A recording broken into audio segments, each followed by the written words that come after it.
So, my name is Ankur Patel. I'm the Director of Advancement for Hindu University of America. And we'll get started just briefly. I think Dr. Kanix Warren is just turning on the lights, making sure he's got the background right there. We've got Ragvendraji from Broomfield. I think he also knows you from before, Dr. Kanixji. He's a nice group of people. We'll just get started. There you go. So we do these weekly webinars at Hindu University of America. My name is Ankur Patel, Director of Advancement. And this week's special webinar is Hindu Musical Traditions, a Historical Perspective with Dr. Kanix Warren, who is an internationally known musician, composer, music educator, and scholar with several recordings, large-scale musical productions, and scores to his credit. Kanixji is known primarily for his pioneering work in Indian American choral and orchestral music based on ragas. He's actually done a blog in HOA blogs if you want to read up on that a little bit on the difficulties of COVID. But through his work, he's built diverse coalitions between amateur and professional musicians and ensembles, academic institutions. We're proud and honored to have Kanixji working with us at HUA, dance companies, and so much more. He's multi-talented. He founded and directed Indian American community choirs in over 12 cities in the US. Without further ado, let me hand it over to Kanixji, who is going to elaborate on his experience and background and introduce you to the second of 3 courses offered by Kanixji with HUA on the range of Hindu musical traditions. Kanixji, let me hand it off to you and take it away, sir. Thank you for being on with us. It's a pleasure. Hey, thank you. Namaste to everyone. And first of all, thank you for having me on here. So as people come on, I just want to set some expectations for the seminar. This is going to be like an overview, and I'm going to keep it mostly spontaneous. So hope you can see me well. Now let me move my camera closer just in case. It's not very bright in here, but hopefully this is okay. Yeah. Okay. The topic is to give you an overview of what we're going to be teaching next quarter. And so Indian music history is vast, and I've been teaching it in a postgraduate setting for almost a 20-year period, and I've kind of fine-tuned the content. And of late, I see more than ever the necessity for us to narrate our own story, rather than have the story about us be told from all kinds of prisms with all kinds of colors placed over them. So, so this course is just scratches the surface of the narrative that what can I say? The huge narrative that is waiting to be told about Indian classical music. So the word we use for Indian classical music is Shastriya Sangeet. Shastriya Sangeet is the music that follows the injunctions in Sangeeta Shastra. What is Sangeeta Shastra? See, Indian music is not something, it's not an art that is just for entertainment. It is something much beyond that. So like I said before, my content today is going to be almost spontaneous. So if you see me straying away in a different direction, feel free to send some chat messages and I'll respond. Okay. So,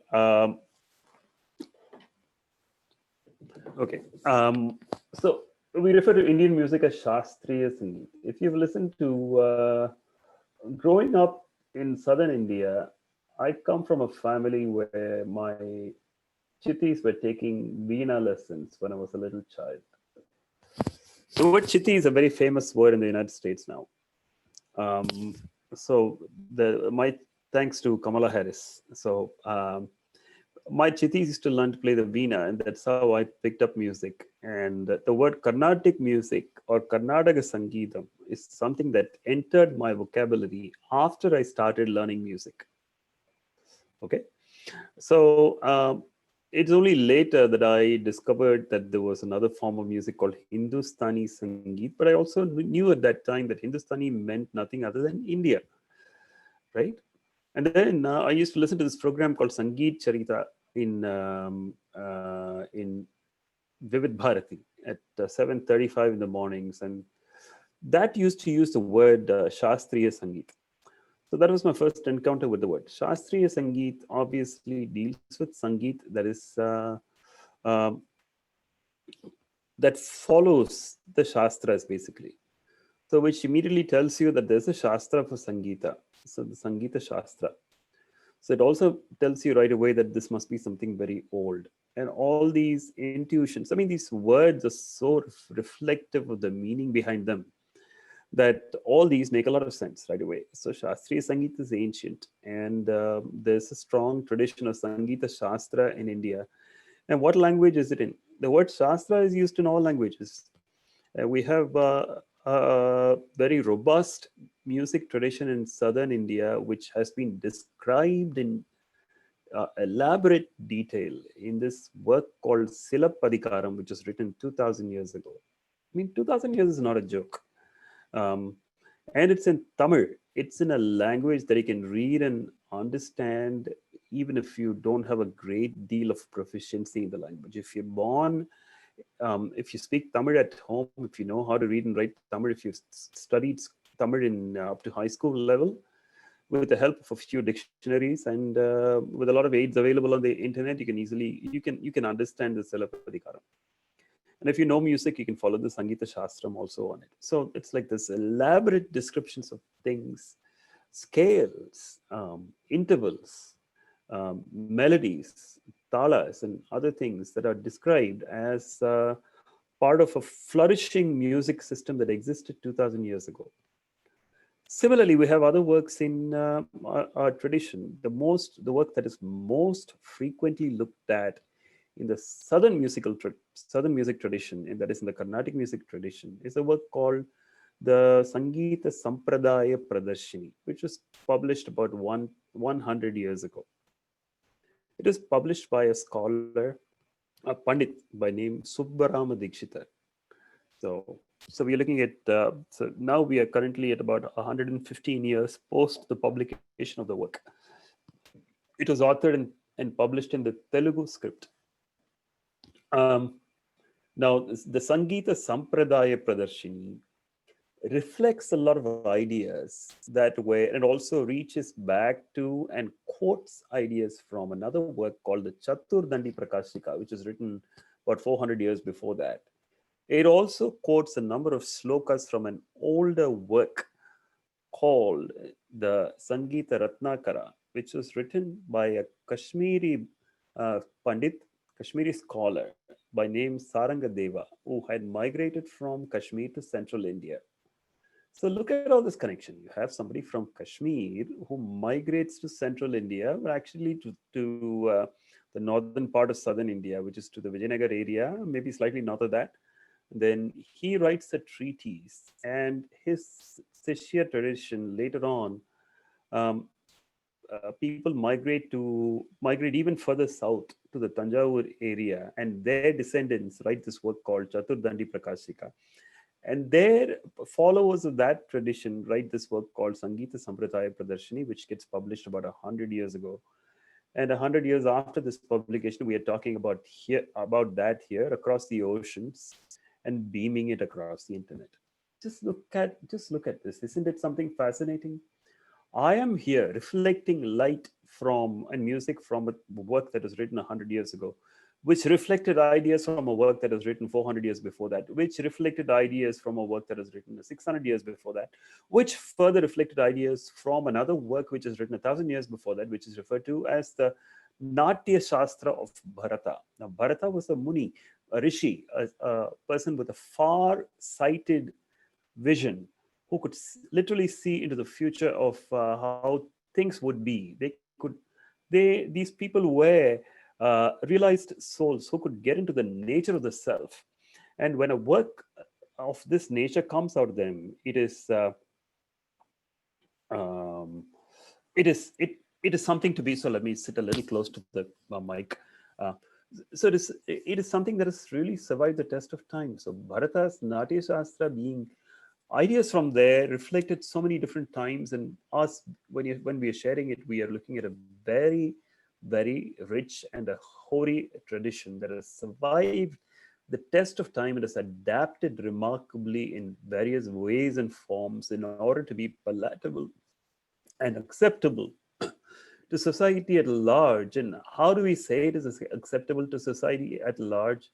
It is not a tradition that people are running away from. You see young kids learning Carnatic music in order to participate in competitions, in order to sing in competitions elsewhere, thanks to the encouragement offered by society in general, uh, and also the space provided for performance for the young people of today.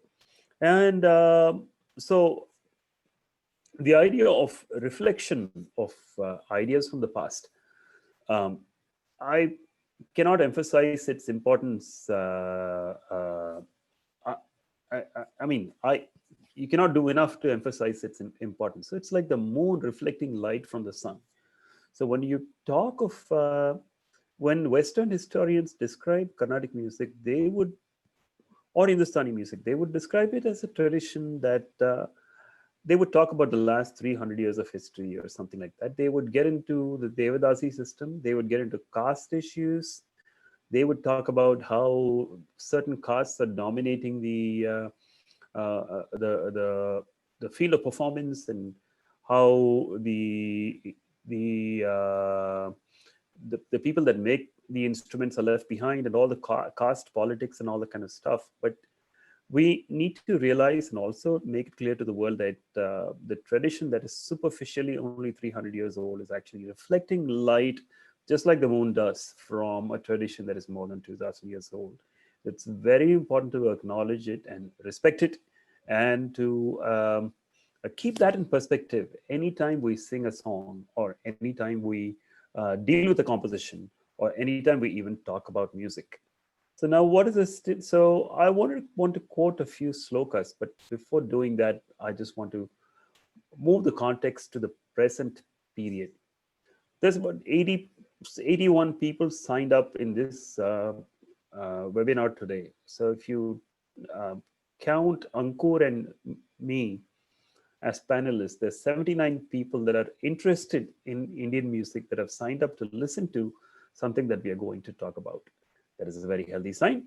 And I don't know the level of interest in the 79 people, and the level of exposure and what they want to get out of this seminar, or get from this course. But I know that they have a healthy level of interest, and there's a lot of people like that. In fact, there's a huge viewership for a show like Bandish Bandits. I'm sure a lot of people in this audience must have seen that. It's definitely a show that's worth watching.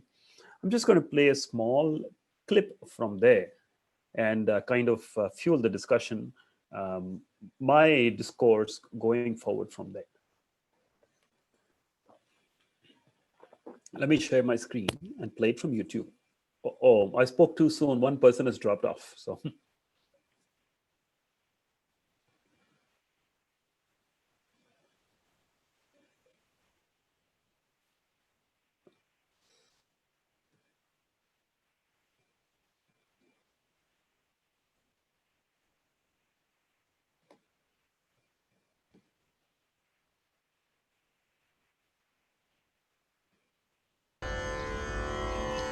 जागो मोहन प्यारे तुम जागो मोहन प्यारे तुम सावरी सूरत मोरे मन भाए सावरी सूरत मोरे मन भाए सुंदर श्याम हमारे तुम जागो मोहन प्यारे तुम जागो मोहन प्यारे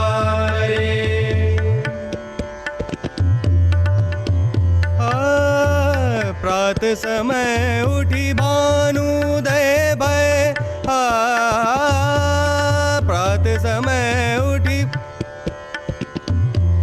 Dhani sa re sa ni sa dhani sa dhani sa dhani sa ni sa dhani da sa ni re ni sa dhani sa da sa ni dhani da ba ma ga ma re ga re sa ni re sa prat samaya uthi bhan prat समय उठी भानुदय भय ग्वाल बाल सब भूपति ठारे दर्शन के सब भूखे प्यासे उठिए नंद दुलारे तुम जागो मोहन प्यारे सरे ग म प रे ग म प द नि सा नि सा रे ग सा ध नि सा नि ध प म प ध म ग रे सा नि सा जागो मोहन प्यारे तुम सारे ग म प रे ग म प द नि सा प द नि सा रे ग नि सा नि सा ध नि सा नि ध प म ग रे सा नि रे सा जागो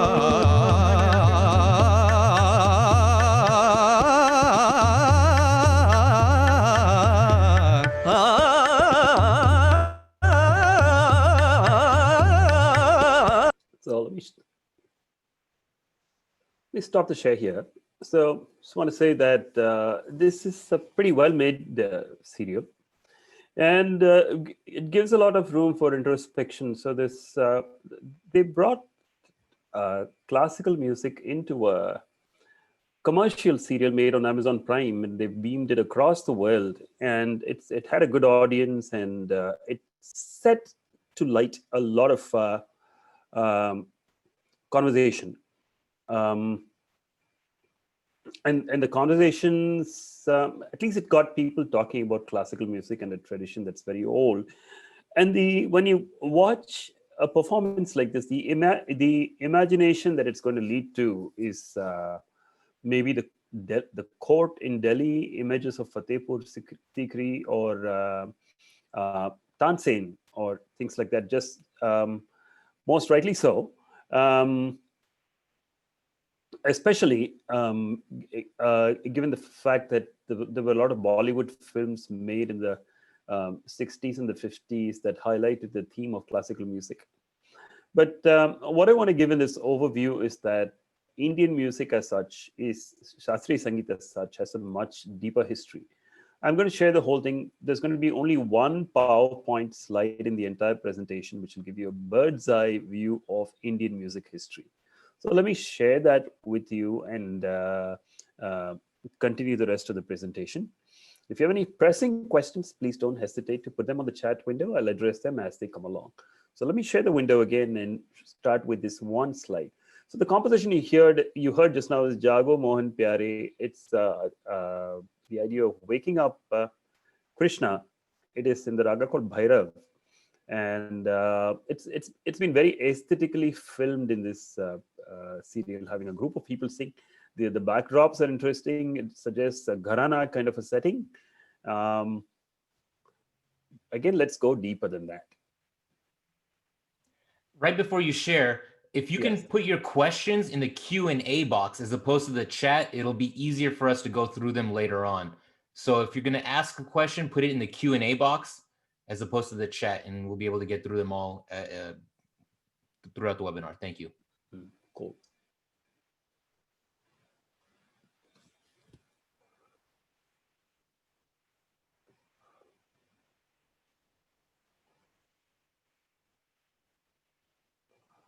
Okay, so I'm assuming you can see my screen.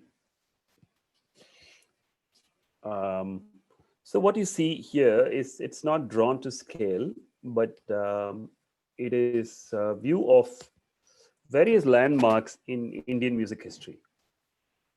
Okay. Can you share full screen?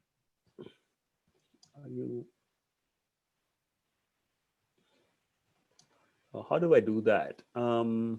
Maybe a right click. If not, it's okay. This is no, I can do that. Let me stop sharing, then share again. Thank you. Sure. Anilji, I agree. Early morning dose of knowledge. Thank you for being on.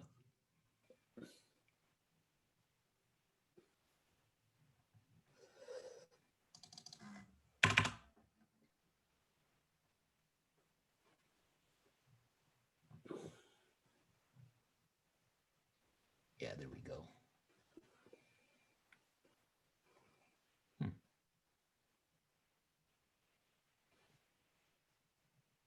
Okay, good.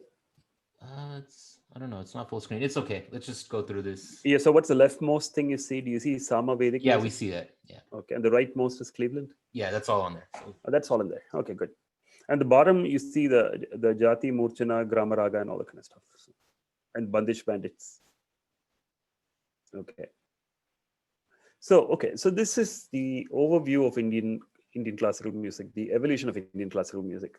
So anytime we sing a Jago Mohan Pyare, you sing a sa. So anybody that's heard any form of Indian music would be used to the sargam, sarigamapa, or what we call the saptaswaras, the seven swaras named sa, ri, ga, ma, and pa. Okay. Now, anytime you resonate with the note that is focused on, which is what we refer to as the adharas sajam, we do we actually resonate with something. We resonate with the sound that's in the background, which is played on an instrument called the tambura or the tanpura. And when we resonate with that, we are actually invoking the idea of Nada Brahmam. Let me repeat it, Nada Brahmam. There's a sloka which is quoted from the Sangeeta Ratnakara, which goes, Chaitanyam Sarva Bhutanam Vivritam Jagadatmana Nada Brahma Tad Anandam Advitiyam Upasmahe. Chaitanyam Sarva Bhutanam Vivritam Jagadatmana Nada Brahma Tadanandam Advitiyam Upasmahe. Okay, so what it means is I reach out, I salute, I offer my vandana to that source of creation, Nada Brahmam, that's cosmic energy, which is nothing other than pure Ananda, which is second to nothing. It is from this cosmic energy that the entire universe manifested. So every time I resonate with the Sa, I'm invoking the spirit of the Nada Brahmam, which is the source of everything. You and I attribute our origins to nothing other than the source of energy, Nada Brahma. At the deepest level, at the subatomic level, we are all the same. In the Hindu tradition, there's no concept of otherization at all. Um, that actually finds very clear reflection in the music tradition when we invoke Nada Brahmam, the source of it all. Every time we even attempt to perform something in public, or every time we even internalize music. And what is the importance of this Nada Brahmam? The next sloka explains it.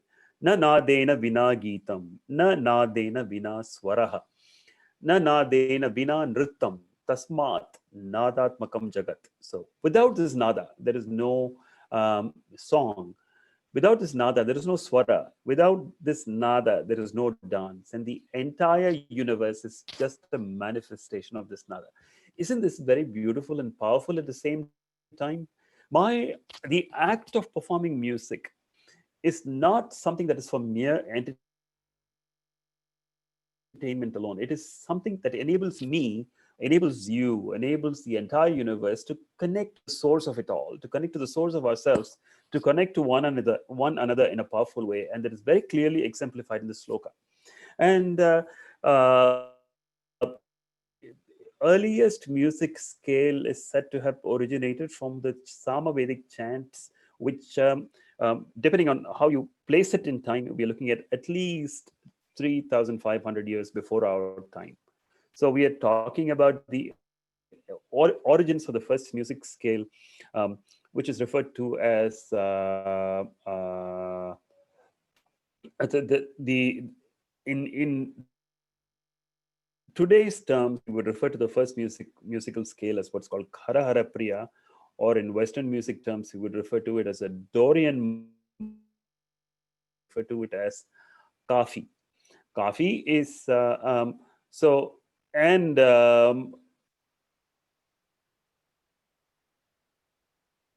an observation that is alluded to even in modern.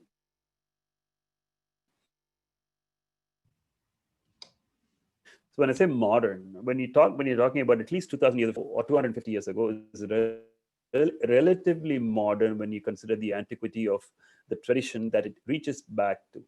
So when I pick a composition of Swami Tyagaraja, who lived and composed 250 years ago, he created a kriti called Nada Tanumanisham Shankaram. So what it means is that I worship Shiva, Shankara, who is of the form of Nada, Manasa and Sirasa, with my mind and with my head. And in the concluding section of the composition, he sings, Sadyo Jatadi Panchavakraja Sarigama Padani Varasapta Swara Vidya Lolam. The whole thing is one line. I salute Shiva. I worship Shiva, who's the embodiment of Nada, who delights in the knowledge of the seven swaras, the Sapta swaras, which originate from his 5 faces. The first of which is Sadyo Jata. The 5 faces of Shiva are Sadyo Jata Vamadeva, Ishana, Tatpurusha, Naghora. So it is said that the 7 swaras that we deal with are said to have originated from the 5 faces of Shiva. And it is in this knowledge of swaras that Shiva delights himself. So, and it is to this Shiva that I offer my namaskaras. That is what Swami Tyagaraja states in a kriti that was written about 200 years ago, which we still sing. It's a popularly known composition. We sing it in Carnatic music kacheris, and it alludes to the Shaiva Agamas and to a lot of other things which are much older than his time. Okay. And so the then the raga in which this composition is composed, Chittaranjani, is very close to Kharahara Priya, which is considered to be the first music scale that evolved out of the Sama Veda. So we are looking at things that happened more than 2,000 years ago, maybe 3,000, maybe more than that, depending on when you place the Sama Veda. Then the music history states that Pythagoras visited India to learn more about music. But this is referred to in a book by Rangaramanuja Iyengar, and the purpose of his visit was to learn about the different scales that existed. And the existence of these scales has been tabulated beautifully in the Silapadikaram, which was written around the 1st century, around the 2nd century, or maybe even before that. The Silapadikaram, I'm sure many in this group have heard of it, especially the ones that speak Tamil. It is an epic. It is referred to as one of the 5 Panchamahakavyas, or the Perum Kapiyams of Tamil Nadu. I means 5, Aindu. Perum means great. Kapiyam is Kavyam. So it's one of the 5 great Kavyas. It was written soon after the Sangam period, and it was written by a poet called Ilango Adigal, and it's a story of the amulet. Silambu refers to the amulet, one of the foot, and so this is the story of the amulet, and it's centered around 3 characters: Kannagi, Kovalan, and Madhavi. Now, Madhavi is an amazing woman. She's a courtesan, and she's skilled in the art of music and dance. And the epic reflects on the extent of respect that the society placed on skilled courtesans such as Madhavi. He talks in depth about her knowledge of music, about her knowledge of dance, and how she carried herself. He talks about the relationship between her and Kovalan, and later on about the relationship between. But she's only she's a courtesan that Kovalan relates to, but Kovalan's already married to Kannagi, and the story revolves around the trio of these people, and it covers the geography, the history of the Chora, the Pandya, and the Chera Desas, which constitute Tamil Nadu today, And in the process of describing Madhavi's Arangetram, today when we talk of Arangetram, it's many people in this who are participating in this conversation would know of Arangetram. These are elaborate affairs, and these are elaborate social affairs to a large extent. But when you talk of Madhavi's Arangetram and the kind of learning that she went through, it was actually her first performance and not her last one. And it shows the amount of effort that went into this. The verse that goes, Mannin mel pokinal Poompuhar பொற்றொடி மாதவி தன் ஆடரங்கின் வந்து எண்ணும் எழுத்தும் இயலைந்தும் பண்ணின்ற கூத்து 11 மண்ணின் மேன் போக்கினாள் பூம்புகார் பொற்றொடி மாதவி தன் ஆட் I forget the last line. If I sing it, it'll come. So that is the last schedule in that adhikaram that describes the Arangetram. So Silapadika, in the Silapadikaram, he talks of the word called pan, which is the precursor to the raga. And he also talks about palai, which are actually scales. And the elaborate system of tuning harps, how they needed to be tuned, and the possible misconceptions in ragas that can happen if the tonic is... I mean, these are very deep musical concepts that are described in the story. The reason I'm mentioning all this is that it gives you a very good understanding of the state of music in the Tamil world during that time. And then just around the same time was written the work, the Natya Sastra by Bharata Muni. And then this is actually a treatise on dance. Bharata's Natya Sastra is a treatise on dance, but it has huge sections on music. He talks about the fine distinctions between Shruti, how an octave, the pa sa, which if you look at the piano, we perceive only 12 tones in there. Sa, re, re, ga, ga, ma, ma, pa, da, da, ni, ni, sa, sa, ni, ni, da, da, pa, ma, ma, ga, ga, re, re, sa. But Indian music actually distinguishes the intervals between the semitones. So we actually use what are called quarter tones or microtones. And Bharata talks about those some 2000 years ago. There's a lot of other musical distinctions in the Natya Shastra as well. But I'm going to stop here and just jump on to the Bhakti Movement, which happened in the southern part of India. The Bhakti Movement was spearheaded by three saints called three saints who were part of a larger group of... saint is not the right word to use. Let me use the word yogis. 63 yogis, 63 bhaktas, 63 bhagavatas who were... who wandered around the southern region singing praises of Shiva in Tamil. And the compilation of these works actually came into being only in the 11th century, thanks to the initiative taken by none other than one of India's greatest rulers, Rajaraja Sora. Rajaraja Sora commissioned Nambi Andar Nambi, another Nada yogi, to compile the works of the saints, compile the works of the Bhagavatas, of the Nayanmars, as we call them in the Tamil region. And these were all set to music based on the original tunes sung, based on what... So look at this. Nambi Andar Nambi was actually a researcher. He traveled around, he collected the hymns that were in...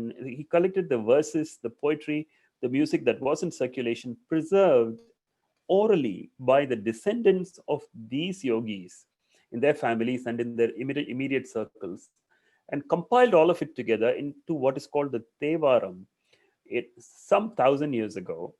And what he set up then, what the Raja did, what Rajaraja Soran did was, he set up endowments so that these compositions would be learned, preserved, and sung in Shiva temples all over Tamil Nadu for generations together.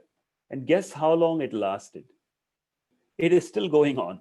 The endowment set up by him and the families that learned the Devaram hymns still continue to sing them. If you go to any ancient temple in southern India, you would see a group of people sing hymns in Tamil, which soon after the main Deepa Aradhana is offered.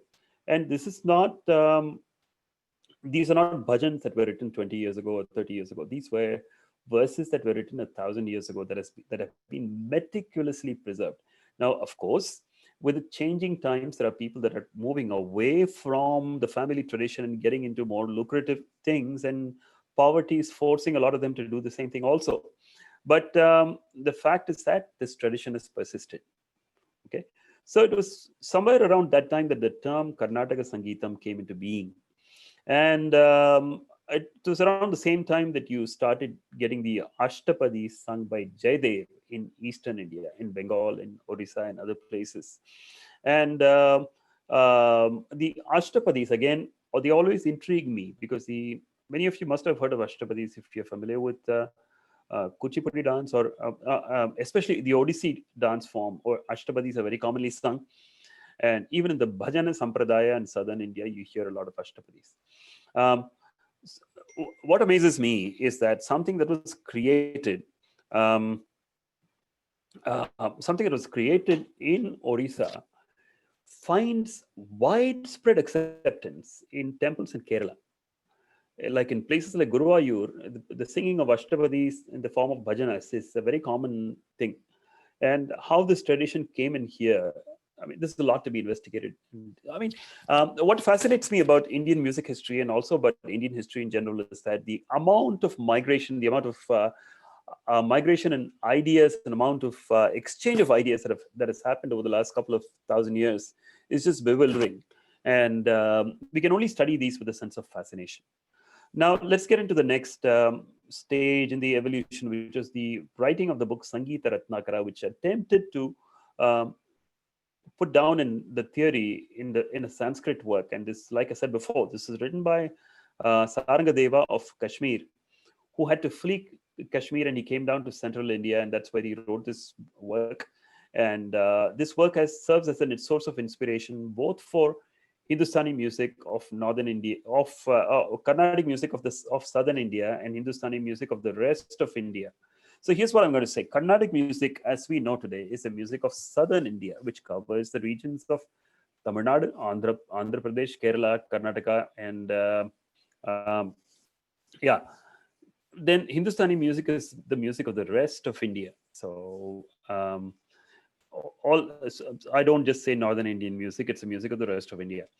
Um, both the systems have a lot in commonality in terms of the core, the reliance on the saptaswaras, the reliance on the system of ragas, the reliance on the system of talas, and everything else. But in terms of how they are performed, it's very different. The form of delivery is different. The contextualization of the music is different. Hindustani music was traditionally more centered around the darbar, um, for various historic reasons, which we'll explore in the class. And then, whereas Carnatic music gained its inspiration from the Vageyakaras, who further gained inspiration from the Nayanmars, who had written the Devaram hymns, which were actually compiled and codified like in 1100 CE. And Carnatic music has always been rooted more in the Bhakti Margam, so to say. So all those differences will be explored in detail. So the music in northern India, thanks to the Sultanate and other political influences, got influenced by the music of Persia, of Arabia, and Afghanistan, and so on. And one of the notable personalities from those times is Amir Khusru, who's credited with inventing the sitar. The sitar is one of the best known musical instruments of India, and we will get more into details of how these things happen in class. And then we get into Man Singh Tomar, who is credited with supporting the Dhrupad form of music. Now, the Dhrupad is an ancient performing art, which kind of went into a lower level of popularity thanks to the khayal. So what you heard in the first video demonstration was the khayal, Jago Mohan Pyare. But what I'm going to play for you now is a Dhrupad composition. And this particular composition that I'm going to play to you is actually talks about the nature of music itself. Pratama Sharira Jnana, Nada, Bheda, and all that kind of stuff. So let me just play it to you. Dhrupad is a lot more majestic, lot more formal, and kind of went into, it lost popularity because Khayal took over later. So let me just play this to you.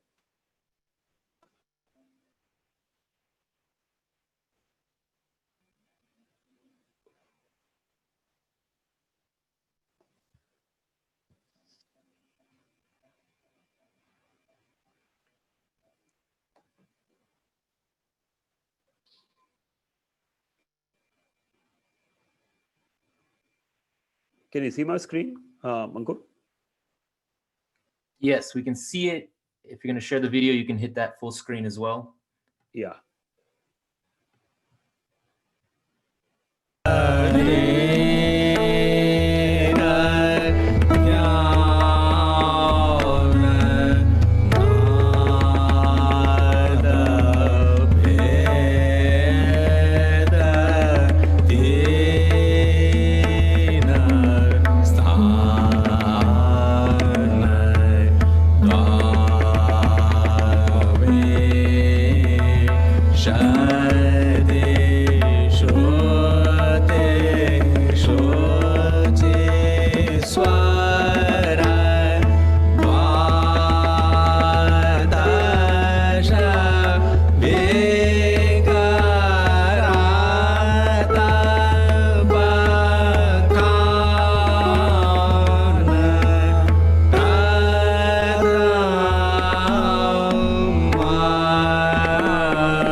So you see a difference, right, in the way the music flows itself. So that was Drupad for you.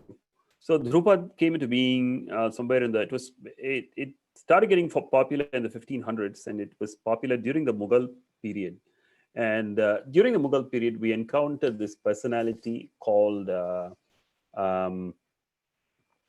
we encountered the personality called Tansen. And Tansen is somebody that should be familiar with all of you. He's been featured in movies, and he has been Tansen was featured in films, and there's a lot of mythology around him. There's a story that there are ragas in Hindustani music which have the prefix Mia. The word Mia refers respectfully to Tansen. Okay, so Mia Tansen is credited with the origin of ragas such as Mia Malhar, and Mia Malhar is something that you hear commonly in film music, like Bole Re Papi Hara Papi Hara. That's based on Mia Malhar. Then you have Darbari Kannada, which is associated with Tansen again, and because it was sung in the Darbar, the Mughal Darbar. And then you have Miyaki Todi, which is also associated with Tansen. So there are, there was a lot of musical activity happening around then, and it was in the period of Shah Jahan also that Drupad was pretty well known and appreciated. But it was only in the late Mughal period that Drupad gave way to the Khayal, which is much more Shringara Rasa oriented. So for now, it would suffice to say that Drupad is more Shanta and Karuna Rasa oriented, whereas Khayal is much more Shringara Rasa oriented. And Carnatic music and Karnataka Sangeetam is a lot, is grounded much more in the Bhakti Marga than anything else. Then we get into the period of Venkatamaki and the Chaturdandi Prakashika, which was written sometime in the 1600s. So this was the time. So if you visualize India in terms of court music, the Delhi and the Agra, the Delhi court, the Mughal court was the epicenter was of much of the Gharana-centric music that we know of today. So were the other courts in places like Rampur and Gwalior and all that kind of stuff. But in the south, the biggest centers were Tanjavur, Thiruvananthapuram, Pudukkottai, and a lot of other places. But probably the biggest was Tanjavur. More thanks to the Nayak rulers who supported the arts and the later Marathas who supported the arts. The contribution of Marathas to Indian culture is just phenomenal. And it was one of the figureheads of Tanjavur. The Tanjavur Maratha Empire is Raja Saraboji, who is referred to as Sarfoji, who was a great patron of the arts. He was a polyglot. He could speak many languages, and he was very proficient in many. And he supported musicians, and he supported dancers, and a lot of musical developments happened during his time. But it was before his time that Venkatamakhi, the celebrated musicologist, created his work called the Chaturdandi Prakashika. And it was during that time that other developments were happening in Carnatic music. And it was just prior to that time that the Bhakti movement had happened in Maharashtra. Um, the whole idea of pilgrimage to Pandarpur, which with the celebration of Vittala through singing accompanied by ecstasy. And this kind of a bhajan singing was actually even brought down to southern India during the time of the Marathas. It is said that Samarth Ramdas visited Tanjavur. And a lot of the bhajana tradition that we have today is a result of the confluence that happened during that time, especially thanks to three sannyasis who were Bodhendra, Sadashiva Brahmendra, and others. Now, it was also during this time that the work of Purandaradasa began to play a significant role. Now, Purandaradasa was a yogi, Mahanubhava, a Bhagavata who lived in Karnataka. And there is, I was actually moved when I realized, when I went to Hampi. Now, Hampi is a place that we all should visit during our lifetimes. It was the center of the Vijayanagara Empire. Although it's in ruins today, you can feel the vibes of what the whole empire was about. It is an amazing place. So this is Geetam that we learn as children, which goes Kunda Gaura Gauri Vara Mandiraya Manamakuta Hemakuta Simhasana Virupaksha Karunakara. So if you go to the Virupaksha temple in Hampi, it is one of those temples where worship still happens. There's a hill called the Hemakuta Parvatam. So you realize that Purandaradasa is actually singing about all these entities that can still be touched, felt, and perceived. And the work done by Purandaradasa served as a foundation for much of the pedagogical tradition that we have today. What do we mean by pedagogy? It's a whole teaching tradition. So the Karnataka Sangeetam tradition is very, very streamlined in terms of teaching. Compared to Hindustani music tradition, where much of the music is taught through different gharanas, where the teaching styles are different, the fundamentals are different. So it is to Purandaradasa's credit that the creation of huge repertoire of music and also the teaching tradition goes to. It is clear that the work of Purandaradasa influenced the creation of future kritis, and also it influenced the work of the what we refer to as the Carnatic Trinity. And again, the word Trinity is an import. These are just a trio of composers who never knew that they would be referred to as the Trinity in the future. Their names were Muthuswami Dikshitar, Tyagaraja, and Shyama Shastri. They lived during the same time. They were born in the same temple town of Tiruvarur. And so let me put the slide back again. That'll give you an idea of the time frame that we are talking about.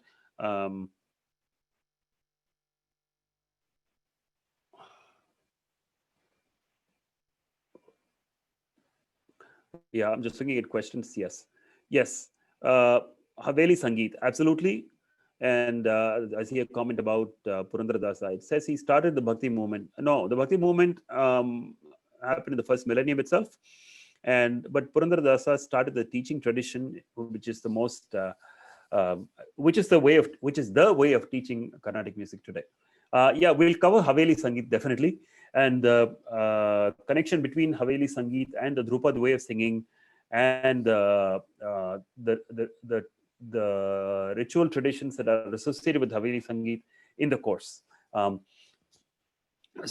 And thanks for bringing up Haveli Sangeet. So the point that I want to bring up in the presentation and also in the course is that it is not Indian music is not, Shastriya Sangeet is not something that is just in black and white. It's not, it cannot be simplistically stated as just Carnatic and Hindustani music. There is much more to it. There's many streams, there's many sub streams, and they all come together in many, there's a core of commonality. And the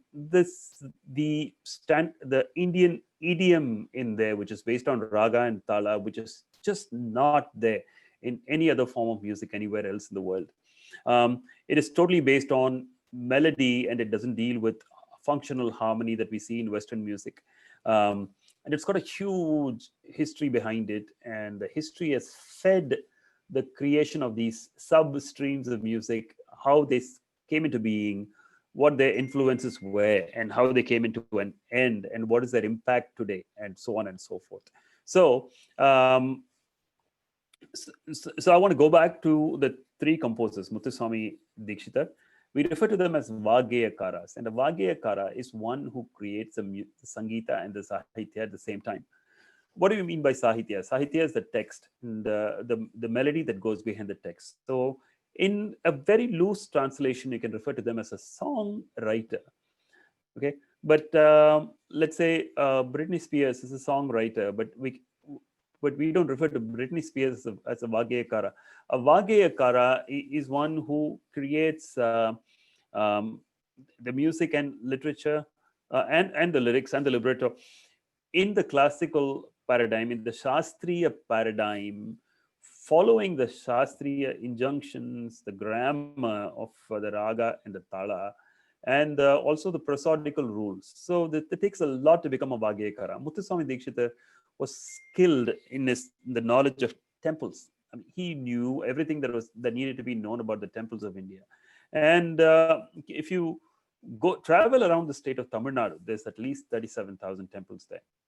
And he visited a few hundred of them, or maybe even more, but he has sung kritis praising at least 200 of these temples, I would say. I'm just quoting a number. And Tyagaraja was known for his devotion to Rama. And then Syama Sastri was known for his devotion to Devi and his immersion into the Shakta Tantra. And the kritis that they created 250 years ago still form the staple of what is being sung in concerts today. So it is what they created that constitute what was to be called as a golden age of Carnatic music that soon followed their lifetime. And the nephew of Muthuswami Dikshitar published his work called the Sangeeta Sampradaya Pradeshi in 1905. And then soon after that, the Tyagaraja festival began to get celebrated in a big way in the Samadhi of Tyagaraja in Trivayar, where hundreds of musicians gathered together to sing his compositions. And then thanks to the diaspora such as ourselves who came to this country, we have brought Indian music here, and we are, I'm just looking at the questions. And we have brought,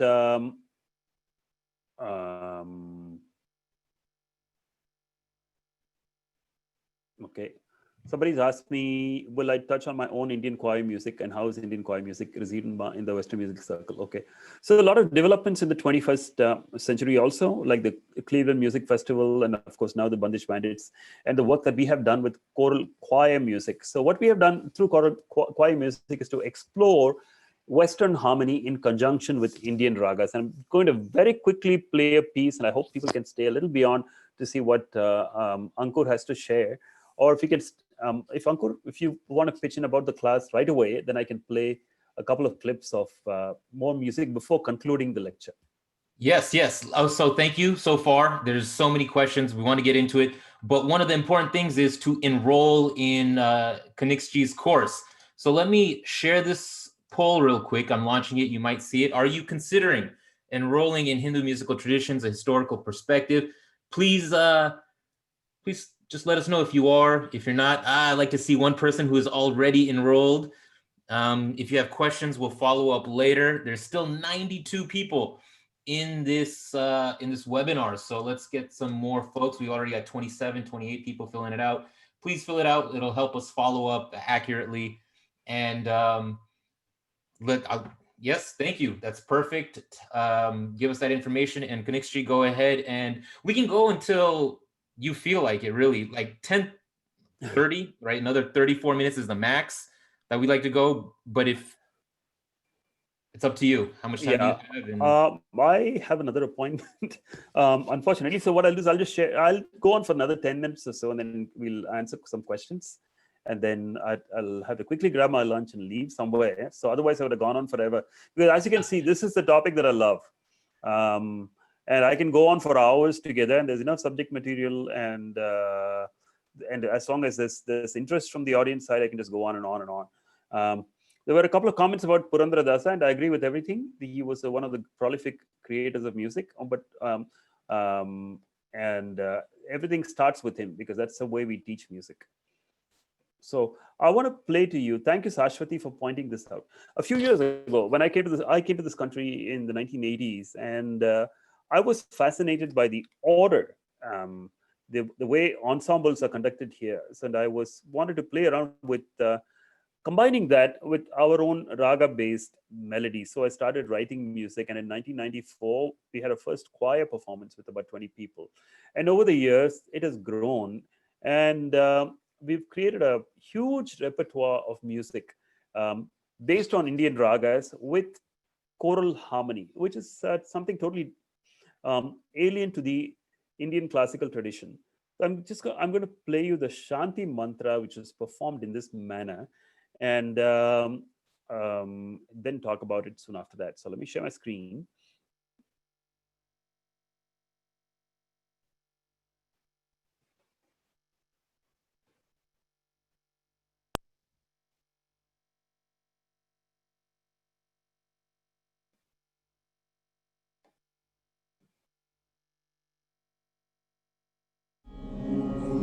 Hope you can see it. Let me expand the screen.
So that was the performance we had a few years ago here at the in Cincinnati itself, where we had a 250 about 250 people on stage performing this. Um, um, yes, so there were about 250 people on stage, and it was a large Indian choir with along with a Western choir as well, who sang this together, and a big orchestra as well. So over the years, we have explored the combination of Indian ragas with Western harmony, and this is one of the, I would say, um, the, like this is something that I'm passionate about, to extend the outreach of our raga traditions to a wider audience, and also to a wider consuming public who can actually learn this and sing this and discover the joy of singing, because choir singing is something that is not as big in India as it is in the Western world. So if you look at that slide again, let me share it to see the panoramic view of how things have evolved. So I want to say a few things.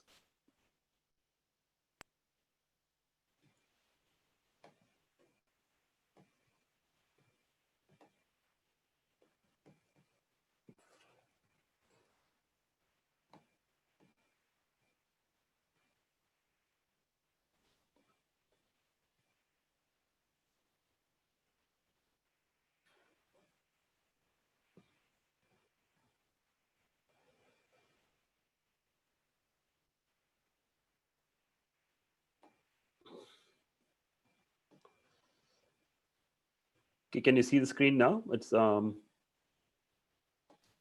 we can see it, but it's still not full screen.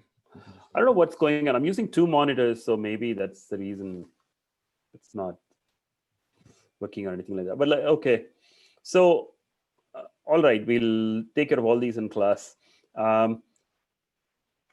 So the history of Indian music spans all the way over several centuries, and roughly all the way from Sama Vedic music to Bandish bandits of today.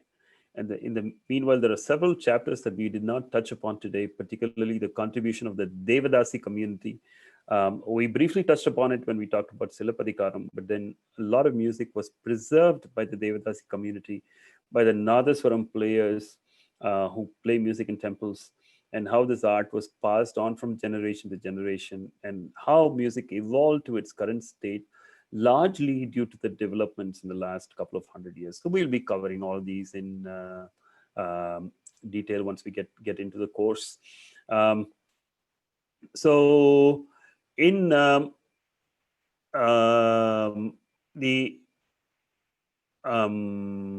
so I'm just looking at the questions. The Bhakti Movement and the Sringararasa and all the kind of stuff. So we will touch upon these in a big way in the course. But what I want to leave you with is this: there's no binaries here, and there is no simplification. There is no making it extremely simplistic in terms of just 2 different forms of music. There's many different forms and sub forms, all of which have contributed to this ocean of traditions that we see today and perceive, and we are overwhelmed by and with. And it is this tradition that has had a significant impact on Bollywood too. So when people watch Bollywood films, or even Bollywood inspired films made here, like Slumdog Millionaire, all they get to see is slumdogs and millionaires, but they don't get to see a reflection of the tradition as it exists. So it is through courses and initiatives like this that we can take this work and at least enable it to get to our own community, so that we can learn and grow. And Indian music has an amazing tendency to absorb influences from elsewhere and grow. I'm just going to play you a very quick example of this. When we talked about Muthuswami Dikshitar, who lived about 250 years ago, one of the things he did was he wrote lyrics in Sanskrit to Western tunes that had come to India with the East India Company. Okay, and these are just just mind-blowing. These are tunes that were as colonial as they could get. But when he wrote lyrics in Sanskrit, they transformed it to something totally unique. So let me just play an example.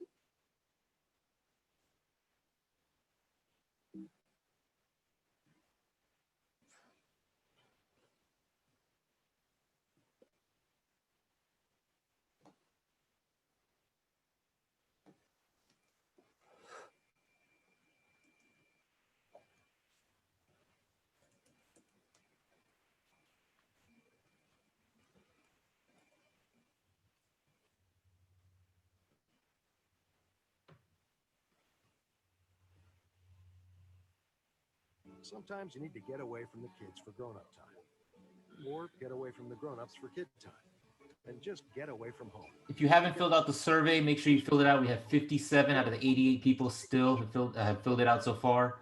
Nice to see 18 people are interested, 10 have questions, 2 have already enrolled.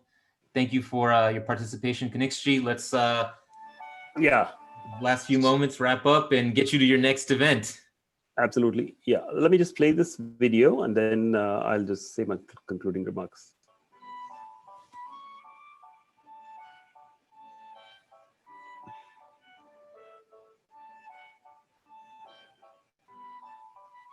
Right, somebody mentioned this was a great bird's eye view. For the full details, you got to get into the course where I'm sure you're going to get so much more information.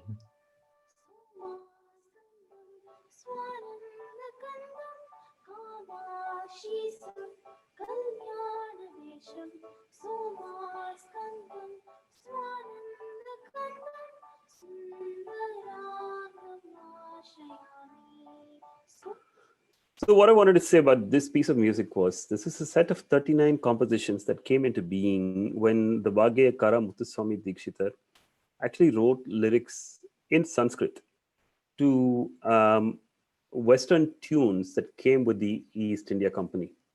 I hope I'm not sharing my screen now. Yeah, you can see me, right?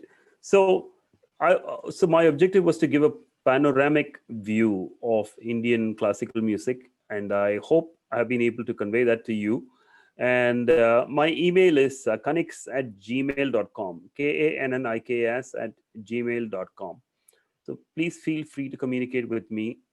And there are people, we had a part 1 of this class, which just concluded last week. That was a basic overview of Indian classical music. And there's many people that took that class. You can reach out to them if you want any further clarification from them. And it's a fun class, and you will definitely learn a lot just by listening to some of these lectures and by doing some of the homework assignments, and have a lot of fun interacting with people also. And this is a different dimension. And it's my sincere prayer that we tell our story in a powerful way. Okay, I'm very committed to that. We need to tell our story in a powerful way, in an authentic manner, without hyperboles, and win the credibility of the entire community. So this is where people come to get this knowledge, regardless of what stage in life they are in, whether they are people of Indian origin who are trying to learn more about Indian culture, or whether they are students in a university who would like to learn about Indian culture, or whether they are students in high school, just want to get an extra 1 credit to enhance their learning in other cultures as well. So that is where we would like to be, and that is what I stand for. And it is with that hope that I'm offering this class. So thank you all for listening to me. I think if 86 people have stayed on for more than an hour, I think we are maybe hopefully doing something in the right direction.